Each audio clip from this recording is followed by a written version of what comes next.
Test, test. Beautiful. Thank you. So if people could start meandering back into the room, that would be lovely, so we can go ahead and get started with the next session without too much delay.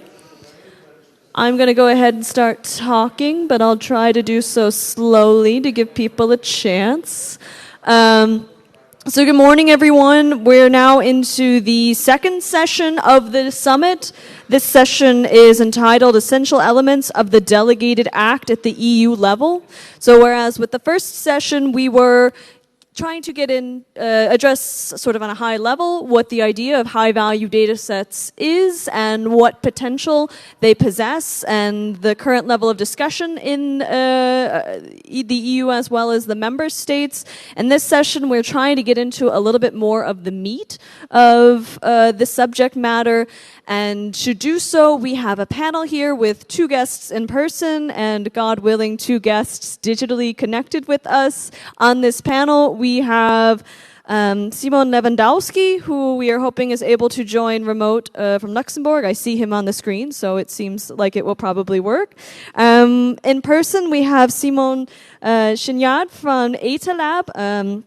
We also have here Lena Bruns from Fraunhofer Focus, and I believe also remote is Jakub who is from the Czech Open Data Task Force. The structure of this is our panelists in some cases have their own talks prepared where they're going to show some slides. We're going to have the opportunity to get some experiences from other EU countries that have already implemented legislation that can offer insight to the current discussions on the EU level. We'll have the chance to learn more in depth about what the findings of the German high-value data set study were. We'll have the chance to hear from the European Commission what their impressions then of the results thus far of these studies and these discussions have been, and then we'll also have the chance to dive into some of the concerns that we've already heard expressed today a little more, especially with respect to data quality. But then to start out with, I would please ask Simon if he would be so kind as to take the stage, and he'll be offering us a brief introduction to some legislation out of France that can provide some interesting and relevant insights for our discussion on high-value data sets. Thank you so much. Thank you. Thanks for the invitation. So before I start, I would like to say that I'm very proud to speak after Commissioner Breton, because maybe you don't know, but I come not only from France, but from Brittany. And technically, when you come from Brittany, you're called in French a Breton too. So congratulations, Pencho, because you managed to have 2 Bretons, actually, for the price of only 1. So, having said that, what I would like to share with you today is what we learn in France by trying to open some kind of high-value data sets. And I will start with a quick introduction. 4 years ago, France adopted a quite ambitious law called Digital Republic Bill, and in this new legislation, we try to promote the concept of open data by default, but also to introduce the concept of reference data. And in many ways, reference data are quite similar to the definition of high-value data sets. So I thought it could be interesting to share 3 lessons, to share our own experiences on that subject. First, just to give you a quick overview of what we are talking about when we speak about new reference data. In France, there is 9 actually reference data recognized by the law, including the company register, in French it's Sirène, the cadastre, the land use register, and the national addresses databases. If you want to see the full list, you have to go online to data.gouv.fr/reference, and you will see that we publish this dataset in open data, of course, free of use, but also with a very high level of engagement. And to me, that's one of the key lessons, is that we ask the producers to engage into to take some engagements about their data sets. The first one is we ask them to engage on the freshness of datasets. That is to say, if you publish your company register with daily updates, you have to prove that you do that exactly on a daily frequency. Second point is we have a kind of SLA engagement about the availability of the API on the website. And we provide also API can bulk downloads. And furthermore, we try to introduce a kind of pre-announcement policy. That is, if you want to make any major or significant change on the provision of data, you have to give an announcement at least 3 to 6 months before doing it. So, what did we learn, basically? The first lesson, I'm sorry to say that because it's quite obvious, but high-value datasets are indeed high-value datasets. And that is, what we have seen is that there is a really, really strong demand for high-quality dataset, but with a high level of engagement. And just to give you a quick overview of that, reference dataset, these 9 reference datasets were among the top 10 downloads for the 4 consecutive years in the past. Okay, so basically these are our biggest success in the open data portal.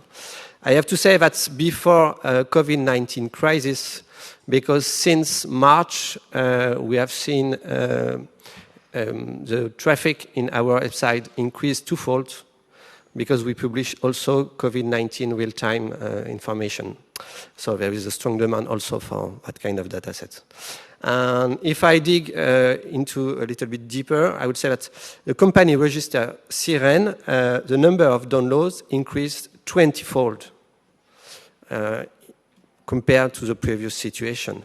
And this is not my own statistics, this is the statistics published by the National Statistics Office, INSEE in French, because they are the producer of this dataset. So they really know what has changed since the introduction of the high-value dataset approach in France. And a last but not least example, the cadastre and land use dataset. 4 years ago, there was only one paying customer for that dataset, and last year we have passed the mark of 7 million downloads of the same dataset. So basically, first lesson, high-value datasets are indeed high-value datasets. The second lesson I would like to share with you this morning is the fact that we need to address at least 2 different kinds of reuser, and in some way their needs are quite contradictory. Basically, I will say on the first part, you have the incumbent.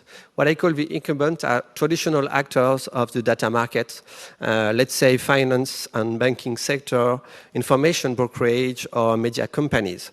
Some of them invested a lot of time and money to integrate this dataset into their process and offer, and some of them did that effort for a very, very long time. We have some of them, they have maybe 10 or 15 years of experience with that dataset. Basically, they used to purchase this reference dataset, and they are okay to deal with complex data standards and formats. For them, to be honest, they were not really asking for not paying for datasets, okay, because all datasets are free to use. But their main issue is to make sure that as these datasets are critical assets for them, they want reassurance about the fact that there is still have a good quality and a good provision of that dataset. Contrary to them, I will say that the new players in the market, the new kids on the blocks, are startups and SMEs, of course, but also more traditional industry. We have seen very interesting examples coming from the construction industry or the retail industry. And basically, they don't want to invest a lot of time and money on too complex data standards. And they never really considered these datasets before the new law. Of course, they knew that this dataset existed, but that's not really, they have never seen it as a resource before. And what they ask us is a maybe a quick and effective way to ingest their new dataset into their IT systems. So for them, data is not a critical asset that they want to protect, even by paying for it, but more data as a new opportunity to build and to try, first to try, and then maybe to build some product, some service, some offers.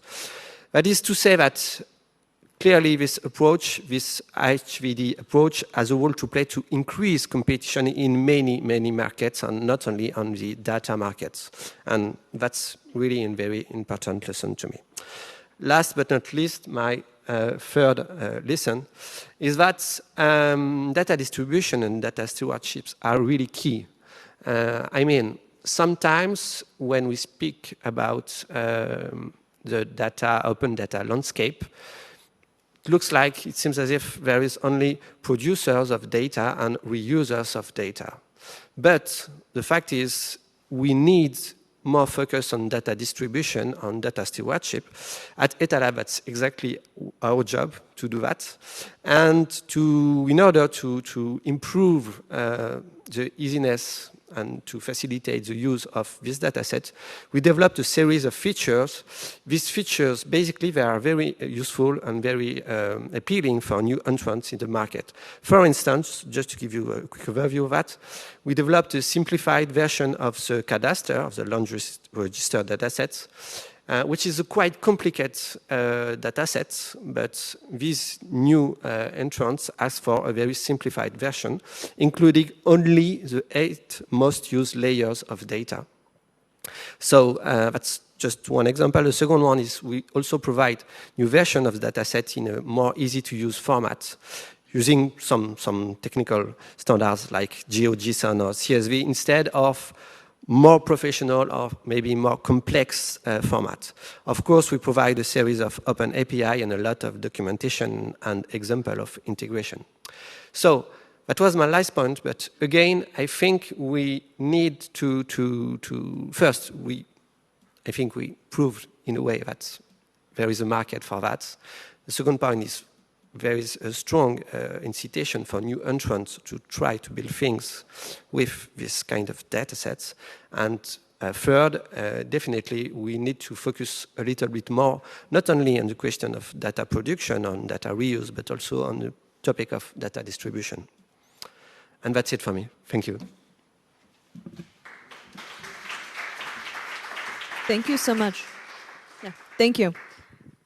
If I may ask one brief follow-up question, just because I see it dovetailing a little bit with the conversation we had in the previous session, getting, of course, into the classic issues of data privacy. What a few of the data sets that you named at the start of these 9 reference data sets, of course, company registers, for example, we talked about in the last session, and all of the concerns about whether or not that data can reasonably be published or considered as part of the high-value data sets list.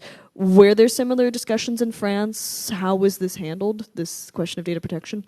Yes, definitely there were exactly the same kind of discussion, because in the company register, you have some companies, but small companies, small business owners, most of the time the name of their company is their own name and the address of their office is their home address. So that's something we had to deal with, but at some point I think it's too difficult to have a clear cut between what is personal data, what is not personal data. So we went the road, we hit the road to say, okay, we need to open this data set and not to open only a partial or a subset of these data sets. Just to give you another example on that, currently one of the top data sets is the list of the deceased people. Not from today, but from the past years and so on. And this is a data set which is very, very useful for many companies because they need to update the database of their customer. And having such an information, because you have the name, you have, for example, my name, Simon Chignard, is the date 3 years ago, so Britain and August, and it's quite complicated. So basically, this is personal data. Fascinating. Thank you so much. All right, next we would turn it over to Lina who will be presenting an overview of the study that was conducted within Germany specific to the high-value data sets and to present some of the insights gathered from that. So thank you, Tori. Thank you, Pencho, for the invitation. I'm very happy to be here today and to introduce to you the results of the study. You've already heard of the study this morning. Anna Ludin was talking about the study as well. And now, I would like to give you some more insights. The study was, as already said before, commissioned by the German Federal Ministry of Economic Affairs and Energy. The study is already finished. We presented the results last week and now waiting for the final acceptance, and then the study will be published.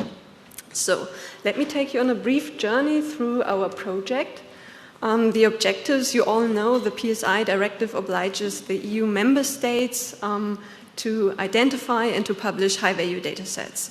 And there will be subsequent negotiations between the member states and the Commission in order to identify which data sets shall be, in the end, high-value data sets.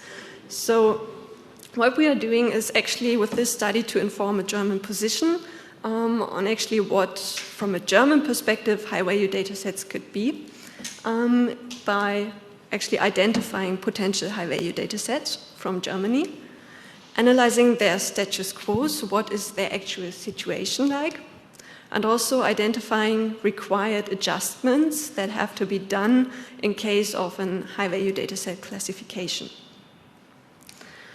So our consortium was of 3 partners. You can see them there. Fraunhofer Focus had the consortium lead. We brought our technical expertise with data into the project. We also had the German Economic Institute on board. They had the economic expertise in this project. And we also had some legal expert from the iRights Lab covering the legal part of our study. So about the methodology, what we basically did is we based our study upon already existing high-value dataset suggestions.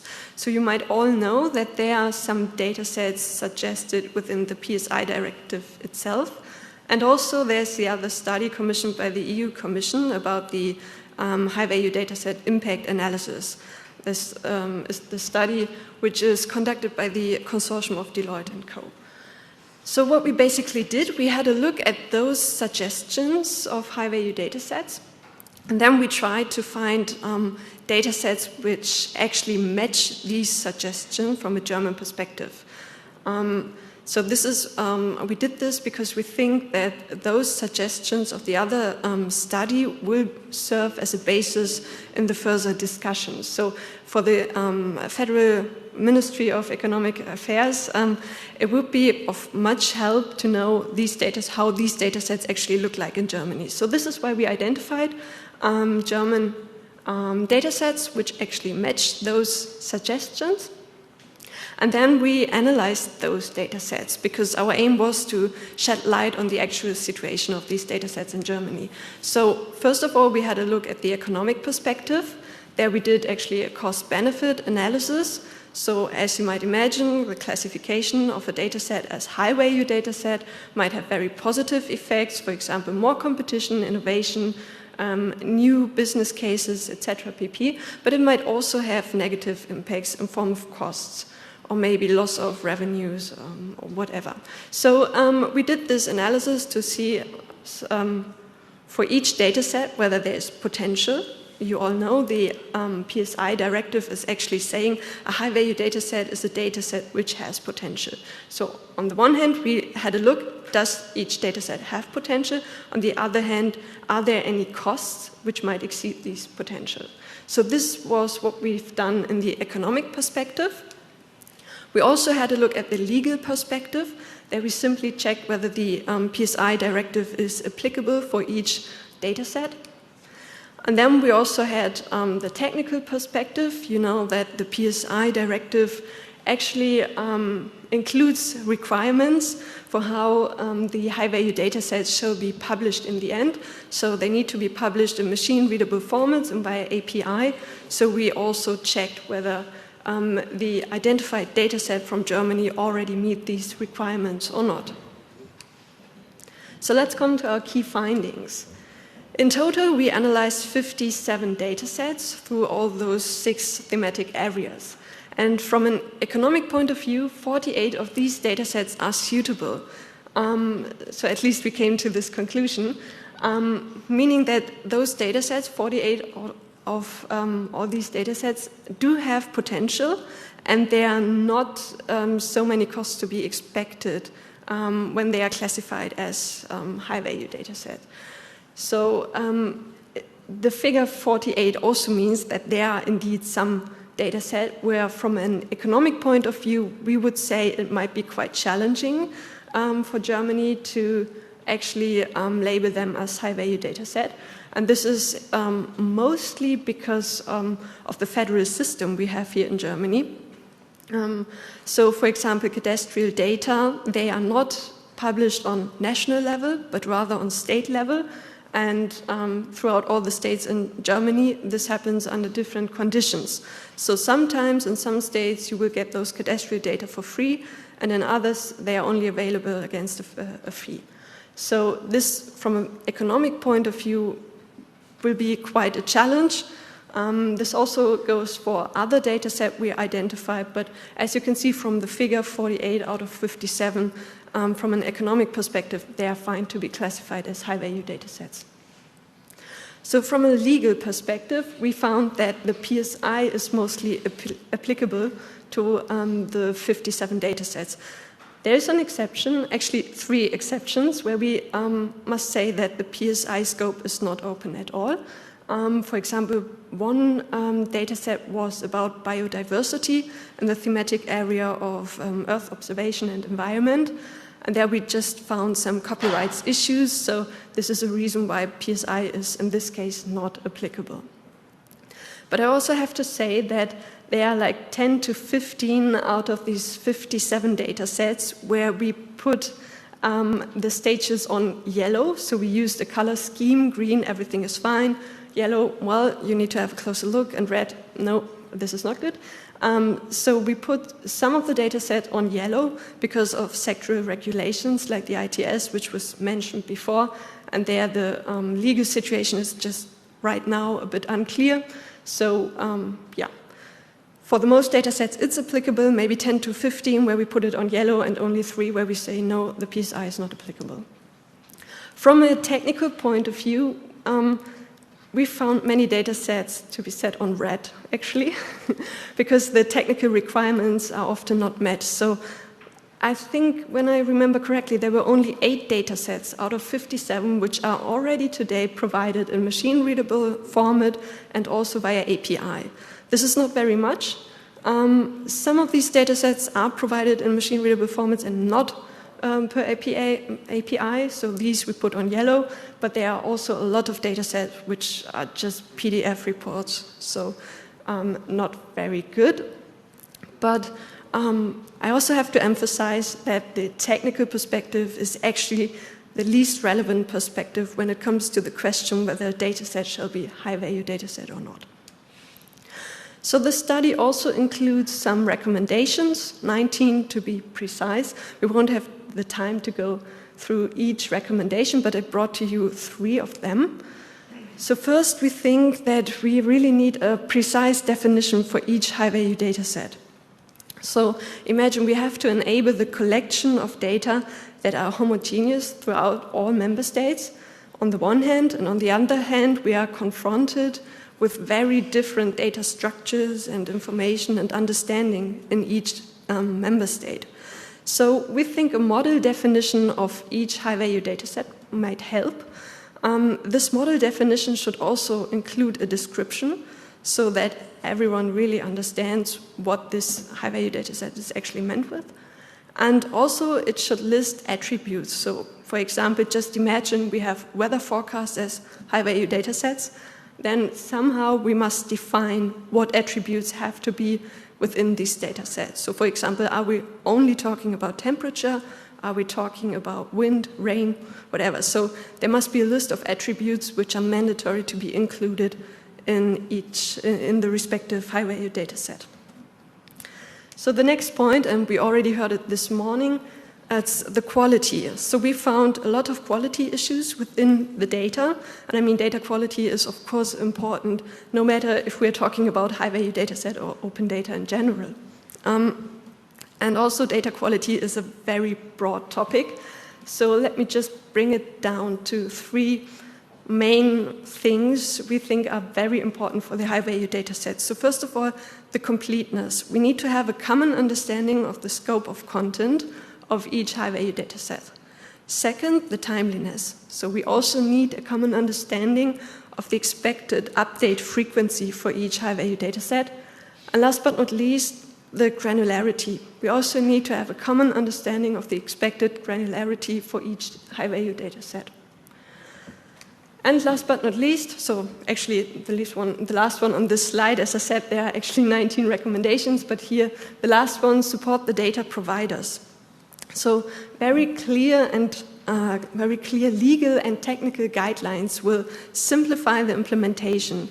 Don't let the data providers be alone. So we actually conducted in our study 6 stakeholder workshops where we also invited data providers, and they really,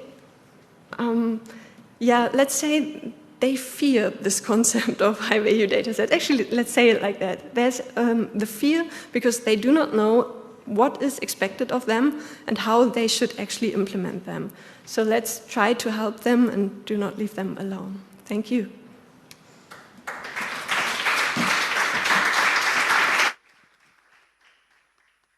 Thank you so much, Lena. I'm now going to turn it over to Simon Lewandowski from the European Commission, who is joining us via remote link, and he is now popping up on our screens. Beautiful. We see you here. It seems that you can hear us. Hopefully we'll be able to hear you. But so then we've now had input out of France from experiences gathered there. We've gotten to hear more about the study that has been conducted within Germany. It's also been mentioned already that there was the impact assessment study from Deloitte. And so we've been able to get a lot of input about theoretically how this should be done, what kinds of data sets we might want to look at, what the impacts of this are. And so then my question for you, Simon, is just what are your general impressions of all of this? Has anything surprised you in this process? Or what are your current feelings about what the next steps are for really finalizing this list?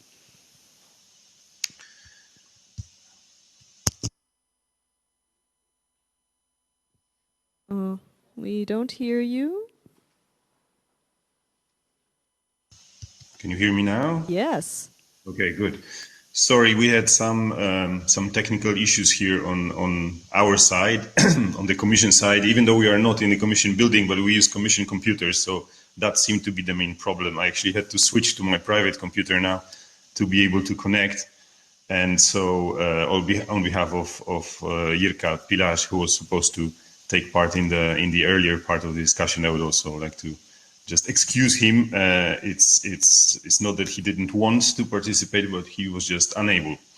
So I'm happy that I'm here. I would like to, yes, indeed share a few thoughts about what we have gathered so far in terms of evidence, in terms of input for the preparation of the implementing act with the high-value datasets. We also I would also like to say a couple of words where we are basically in the whole process, because as you may know, well, we foresee the adoption. We would like to adopt those, the list of datasets next year, early next year in the first quarter. So obviously we have to be already quite advanced at that stage. So indeed, it's great that we had the opportunity to launch the big study, the Deloitte study, the support study of the impact assessment. And I'm also very happy that in Germany, the national level study was conducted. In fact, it would be great if each member state, or at least the majority of the member states, launched these kind of studies, not necessarily focusing on high-value data sets, but in general, were a bit more active in assessing the value, assessing the potential, of open data or of opening up of specific registers or specific data sets. This is really something that I think all of us in the open data community, we are aware that we are lacking, in fact, because it's very difficult in when shaping open data policies to find those really concrete, let's say, really concrete evidence in terms of numbers, for instance, or in terms of usage, in terms of business created, and so forth. So this is great that we had the opportunity to use these two studies. I think the big study in fact, it's almost like 6 smaller studies, because it had to focus separately on each of the themes which are indicated in the Open Data Directive. So one of the things we realized while following the study is that, in fact, it's a very ambitious thing that we are embarking on, because even though we are talking about one list of high-value datasets, these datasets are found in thematic areas which are completely different, which have a completely different background, completely different. The policy, let's say, which led to the creation of these datasets in each of those themes is different. So obviously the datasets are quite different as well. So it's a challenge to be able to group all these datasets within one single act and have some sort of common approach to all of them. But well, this is why I think one of the conclusions is that we really need to focus theme by theme and look at it as a datasets within the geospatial theme, datasets within the company data, datasets on mobility, and so forth. So I think there's a lot of interesting evidence that has been gathered. Of course, challenges, as you may imagine, in this last year, it was quite difficult to reach all the relevant stakeholders and to get meaningful feedback from all of them. So that was one of the big challenges. Another challenge which we also realized, and which is also one of the conclusions of the study, is that, in fact, many data holders, so the public sector, because, and this is linked to what I said before, that there's not maybe enough,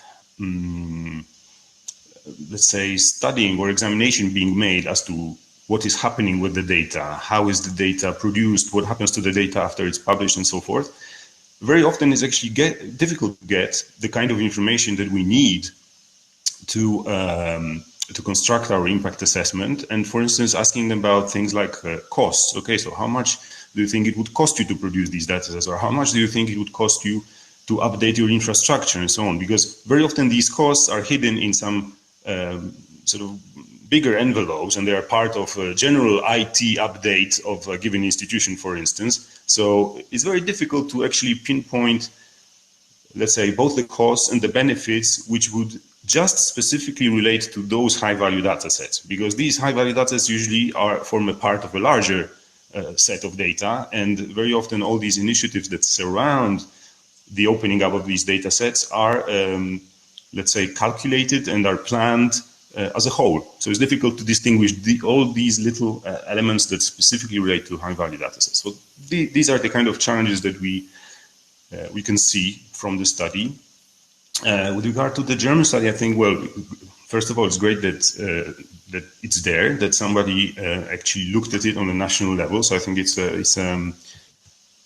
strength, because it's then much easier to actually look at specific data sets, as we heard, and to actually try to assess what's going to happen to them, because you already know in a given setting and within a given country, there's already a certain or some use cases that exist, so you can kind of foresee what's going to happen when these data are made open, to which extent they are already, let's say, in line with the high-value dataset requirements. So it's very good that we have this more specific look.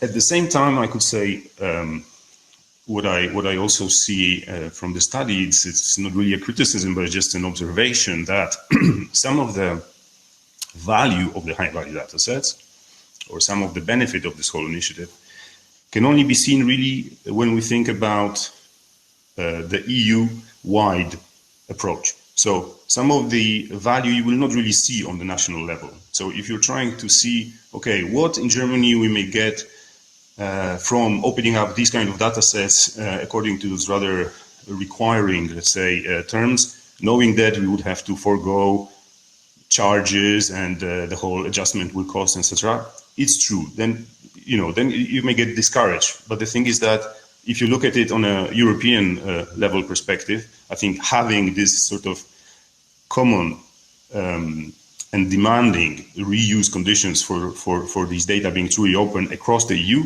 this is really where the true value lies. And this is even true for those data sets which are actually already to a large extent available. So a lot of the data that fall under the INSPIRE directive, for instance, we may say, okay, they are already highly harmonized. We have all the technical specifications regarding metadata, etc. They are really well described, and in fact, in most cases, they are available. But indeed, if you look at the practice, there's still very little going on in terms of exploiting these data as European data sets, trying to gather them under the same conditions, legally, technically, etc., from all across the EU. So this is, I think, another point where high-value data sets may really bring some value, some extra value, which is not so tangible as saying, hey, these data sets nowadays, as we heard in the French example, for instance, is reused only by one reuser and it costs X, and here we have a situation where it costs nothing and suddenly we have a booming demand for it. That's obviously easy to understand,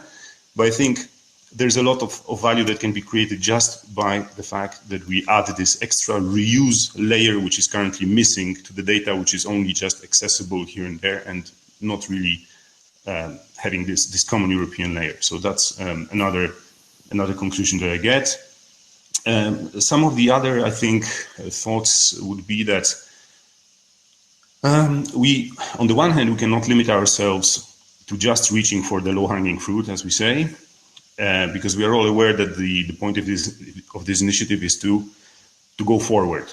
So we need to get something extra beyond the current status quo. So this is clear. But on the other hand, of course, we have to be careful. So it's a really delicate, let's say, balancing exercise that we will do in the drafting of the final impact, implementing act.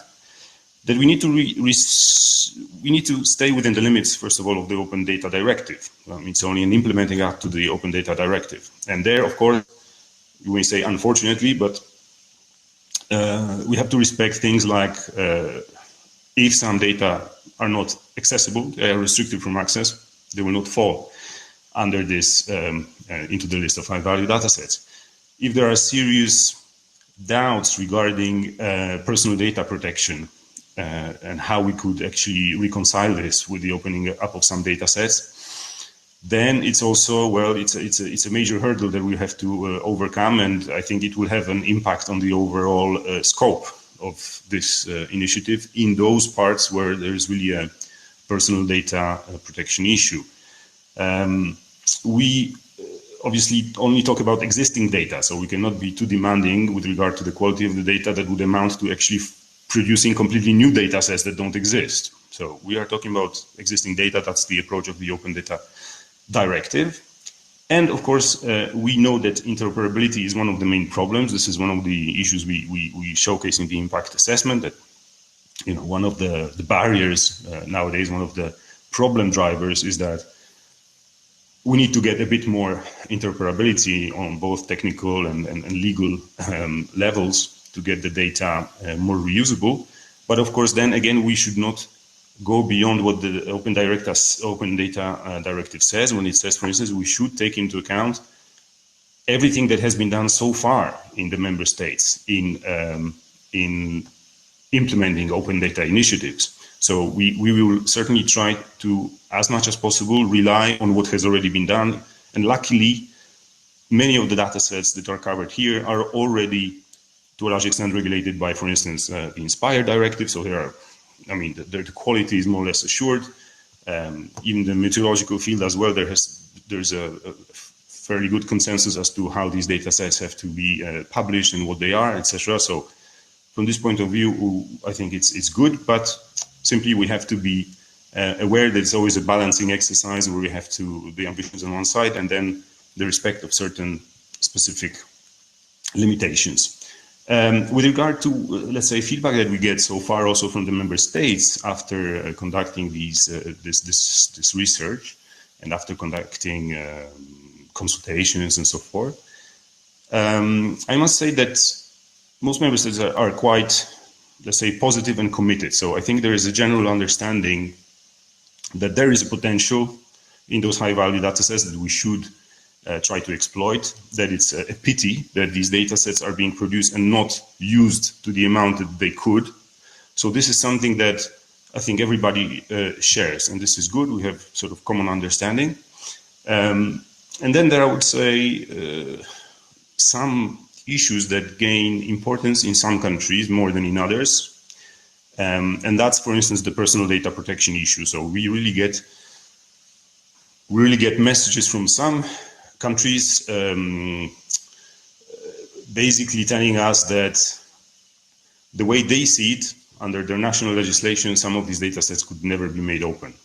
And the same is not true, interestingly, in other member states. So despite having the common GDPR framework, we see that the approach is slightly different there. But it is nevertheless one of the big, I would say, factors that we have to take into account, because we see this as being important for some member states. And of course, well, this is something that we will talk about when we talk directly to the member states in the committee that will have to vote on the final shape of the implementing act.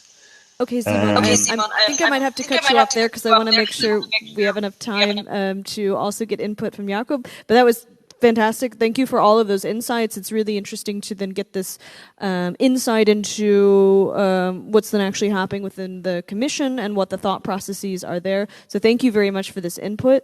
I'd then like to switch over to Jakub from the Czech Republic. I'll wait till the screen switches. Beautiful. Can you hear me, Jakub? Yes, I can hear you. Hello. Fantastic. Hi. So thank you so much for joining us. We're sorry that you also weren't able to make it in person, but we're thrilled that you can join us remotely.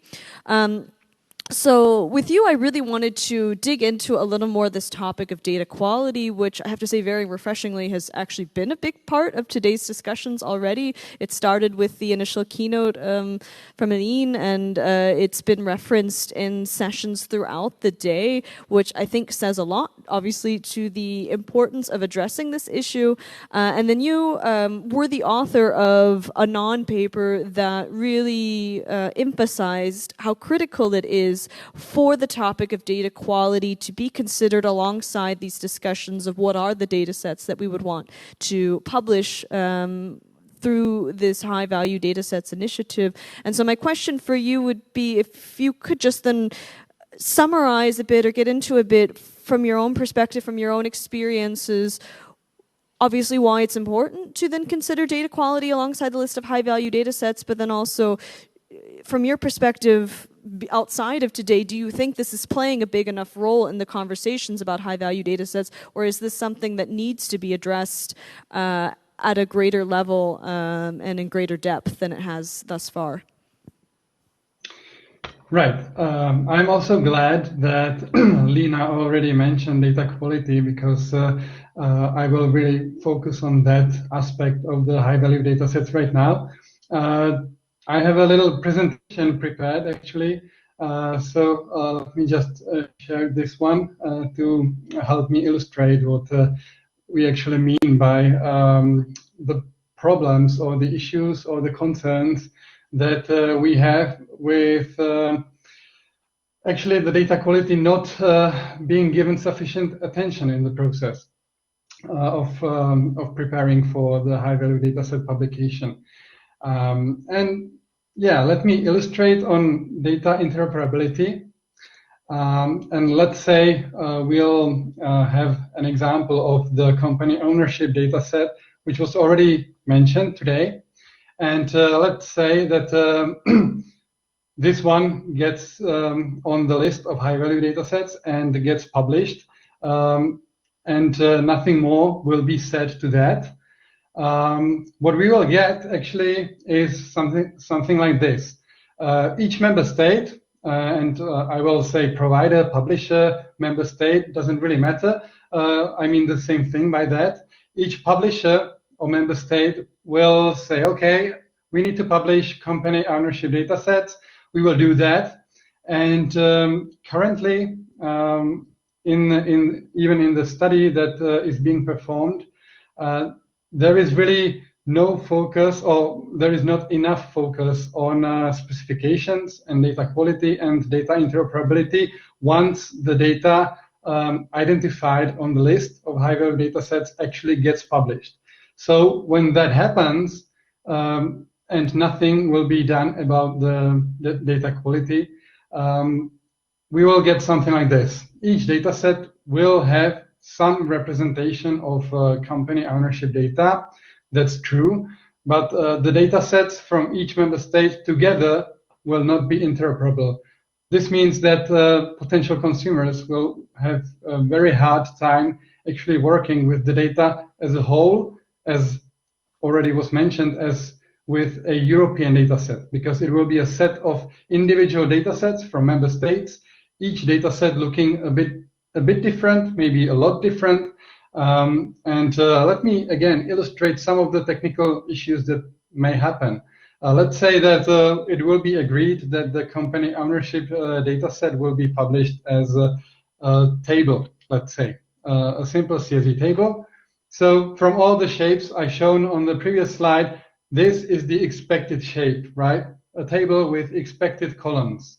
But what will inevitably happen when there are no specifications or no further detailed specifications, that other member states will publish something like this. So some columns missing in their table, maybe some records missing in another table, which may indicate a problem with completeness. Maybe it will not be a downloadable tabular file. Maybe it will be behind an API. Maybe there will be some taxonomies which will be different for each member state, and therefore the potential consumer will not understand some of them. Maybe the structure, the columns, will be named differently for each member state. And maybe some member state will say, okay, we will not publish this as a tabular data, we will publish a JSON file or an XML file instead. Yeah, this is what we will end up with. And it is important to say that there are actually studies being performed that indicate that up to 80% of programmer time is spent with data cleaning, data integration, before the programmer can actually do something useful, create an app, create an analysis, create a news article based on data, or something cool that we would expect from a high-value data set publication, right? So up to 80% of time is spent on overcoming low data interoperability. And why is that? Well, it is quite clear that data interoperability is costly, right? Because this would mean for each data set identified on the list of, let's say, high-value data sets, a common specification would have to be agreed upon and created. Then each provider would need to learn that specification. Each provider would have to adjust their data publication processes so that they are up to the specification. And then comes the data consumer, and they need to also learn the specification to be able to work with data published in this way, right? So this definitely has to be costly. However, when the interoperability is low, the result is even costlier. And why is that? Well, because in this case, each provider creates their own specification. So it looks like this. And then the next two steps are the same, because each provider needs to learn a specification, their own in this case. They need to adjust their data publication processes to be up to spec. But again, this time it is the specification of the publisher, not one of this one common specification. And finally, which is actually the most critical point, each consumer needs to learn all the specifications and how to integrate data published according to them to be able to process the data. And here come the 80% of effort spent on data integration. This is obviously a problem because not everyone can afford to actually spend so much resources on integrating the data, even though they would be able to create something nice like an app or an analysis out of the data if the data was actually interoperable. During the discussions about the high-value dataset impact study, actually, there were concerns, and today they were mentioned again, concerns that tech giants from USA, let's say, would actually benefit from those datasets, and there will not be enough business left for European businesses, for instance, to somehow benefit from the high-value datasets. Well, when we take a look from this point of view, then tech giants, they have enough resources to benefit even from data which is not interoperable.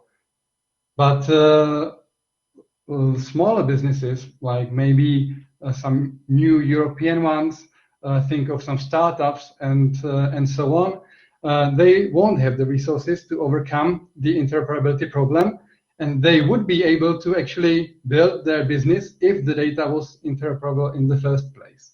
So this is another point of view that we may take.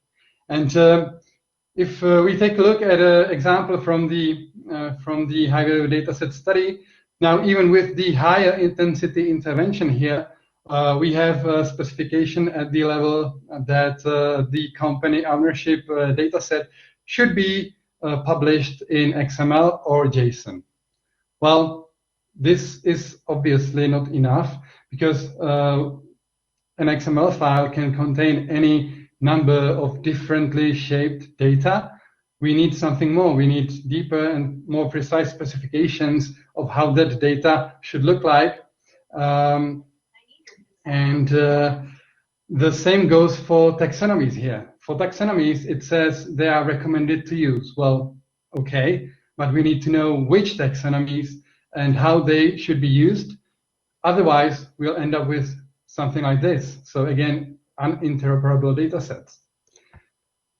So what should be done so that we have actual interoperable EU-wide data set out of the individual data sets published by the member states? Well, we need to create something called an open formal standard for each high-value data set on the list. And this standard, this specification, needs to address in the first place a semantic vocabulary which says what data we are actually talking about when we are talking about company ownership data, because each member state may, for instance, mean something else by the word company, and what they actually mean often enough comes from their legislation.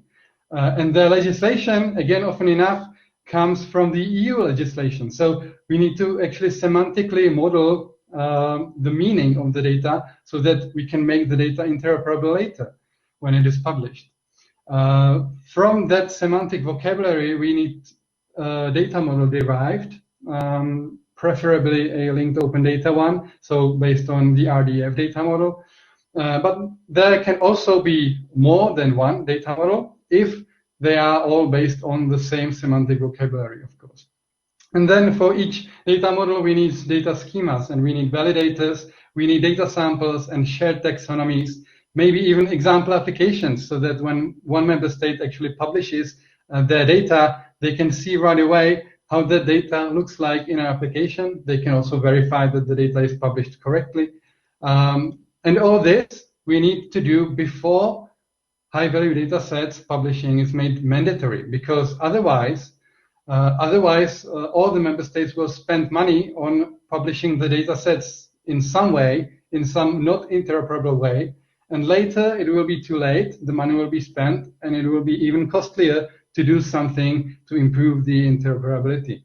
And the problem is actually a bit wider, because interoperability is just one part of data quality. There are many more dimensions of data quality that should be addressed before the high-value data sets are made mandatory to be published. Because if this will be specified too late, then we will end up with something like this. Thanks. Wonderful. Thank you so much. That was extremely informative, and especially the visuals, I think, really helped to bring that point home. So I understand we need to wrap up now. Let's try to close the session in 10 minutes, if Okay. it's possible. I know. I think it might be possible, but at that point, I think I would actually then first turn to the public and see from the audience, do we have one or two questions for our panelists?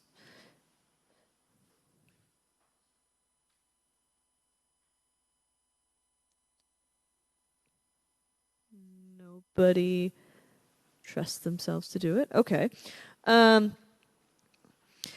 I think one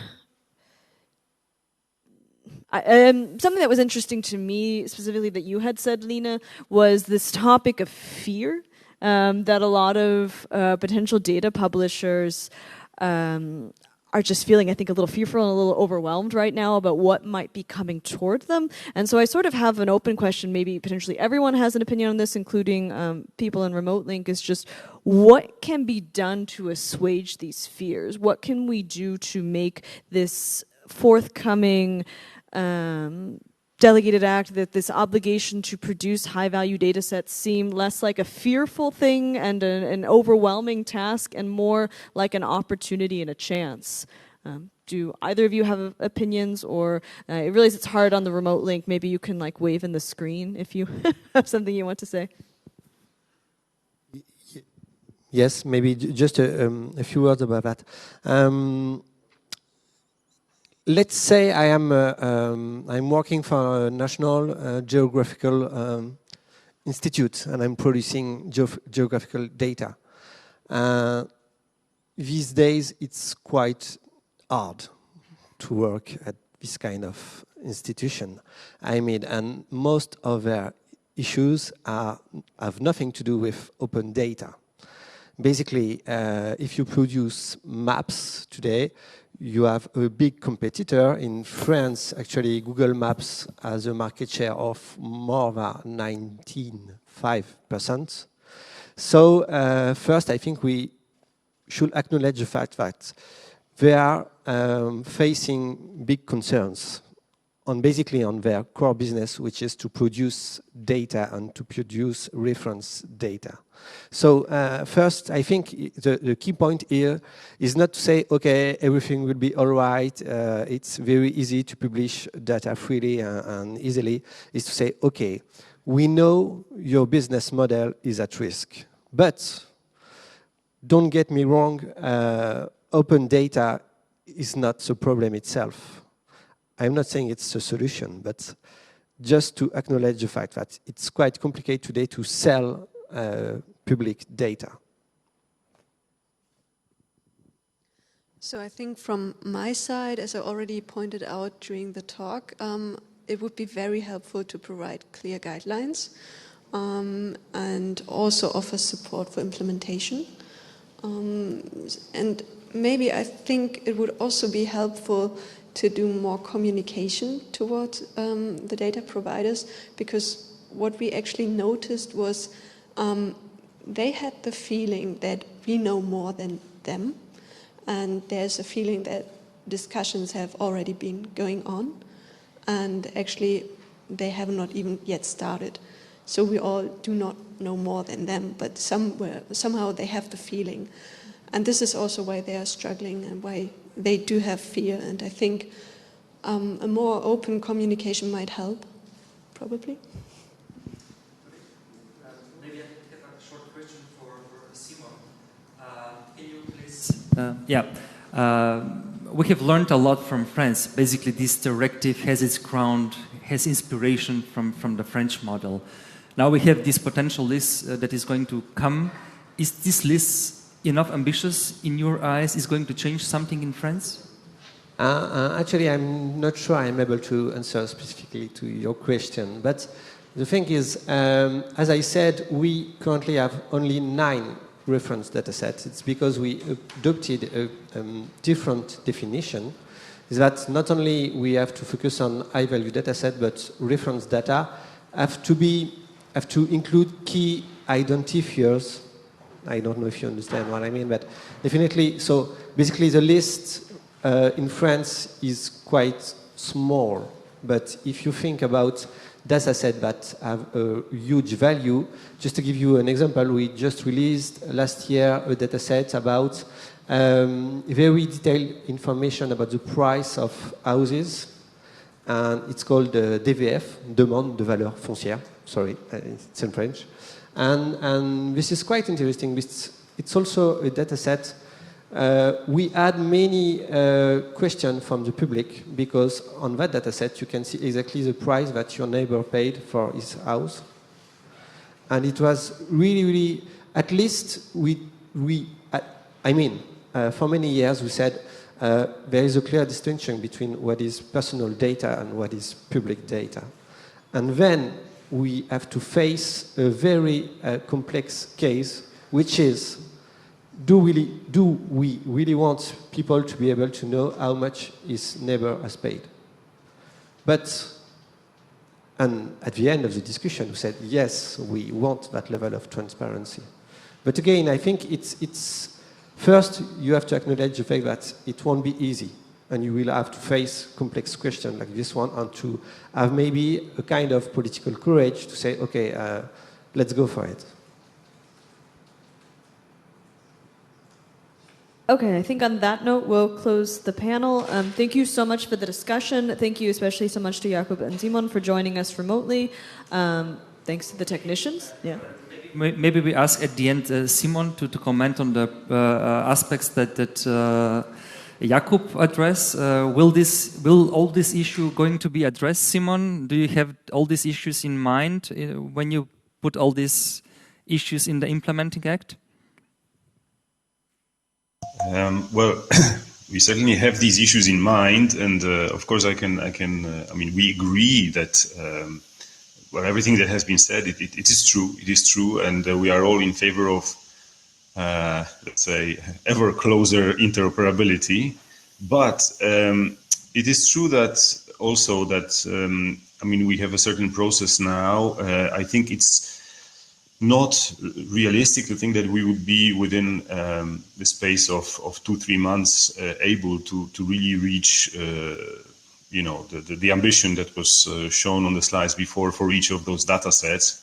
So we'll try to go as far as we can, but I think we certainly are thinking about some sort of mechanism or process that could help us actually perhaps over a longer time frame to improve the operability of the high-value data sets, because I think we cannot really do it now, everything. We will, try to raise the bar, of course, in the requirements as to make sure that there's a certain augmented level of interoperability, but probably not ideal. But yeah, we still have some open issues, and of course we are going now to talk as the next steps. We are now talking to other services within the Commission, to our colleagues who are specifically dealing with policies that have something to do with these data.